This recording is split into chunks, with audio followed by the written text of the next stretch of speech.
So one of the keys of the American model, and I realize that I'm being arrogant by saying that there's something here that China should copy or imitate, but one of the keys is that technology moves out of our universities and our research institutes into a robust environment where ideas blossom. We create Googles, we create Facebooks, we create Dell computers, we create Microsofts, we've created the laser, we've created so many technologies. The transistor have come out of American research facilities and been commercialized. So you said on the phone that there is government research money, but it doesn't tend to flow to universities. It tends to flow to public research institutes. So would you explain what's happening in China in terms of this, what we would regard as the cradle of innovation? What's happening? Yeah, so...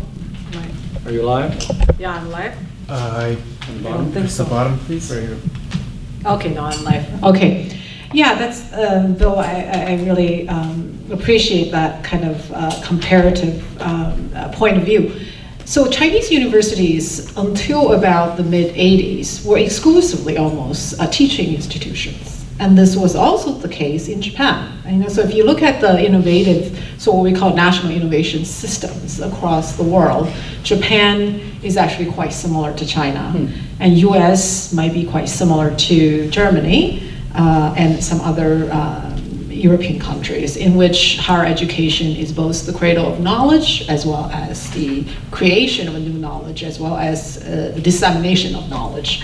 So higher education only became, gravitated towards research or research-centered until the reform period, and even not quite in the 80s, more the 90s. And so it's a very new undertaking for universities to focus on that. So in that vacuum, the public research institutes, as many of you know, the Science Academy, the Social Science Academy, have always been the more central players in the innovation system, and they are much more broadly established from the central level to provincial levels to local levels. And so there's that connection between basic research and applied research, and to even some sort of product implementation at the enterprise level. So one of the things that revolutionized the American economy was the Bayh-Dole Act of 1980, which said that research conducted in a university setting or an institute setting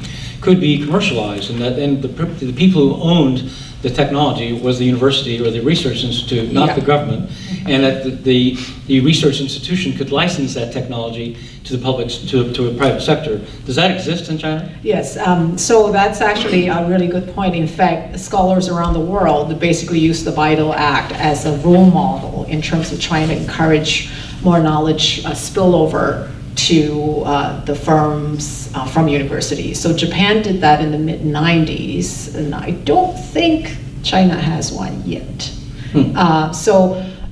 That's the view I get from talking to researchers in many Chinese universities. I focus mostly on Beijing and Shanghai. That is, they actually rather directly collaborate or get consulting money from the firms, because they don't want to go through the regular formal channels of patenting. Transfer of technology. Exactly, because they don't get to keep much of the income. They don't have much of a claim to the ownership of the knowledge. And so that institutional framework is still forming. And the other piece of the American framework is the patent system and the controls of intellectual property, which are relatively clear, not perfectly clear by any means, but that if you have an idea and you come out and try to commercialize it, it's clear that you are going to take part in the gains, the commercial gains that are derived. Patent law has made some tremendous progress in China in recent years. Is it where it needs to be? I mean, is it to the point where it can support the proliferation of new ideas? Also, so, Zhou Yu basically talked a little bit about it earlier. The China's technology and innovation trajectory has been more of a adaptation, and now, as you said earlier, switching more towards innovation. And I think, so the enforcement of IPR, intellectual property rights, can be actually a hindrance for countries and regimes that are going through adaptation. And hence, it's only more recently you see the rapid growth of patent applications in China. In fact, there's huge growth. It's annual 5% to 6%. Has a lot to do with more state, encouragement, incentive, subsidy program for patent, and much more firms are now applying for patents domestic, not so much international.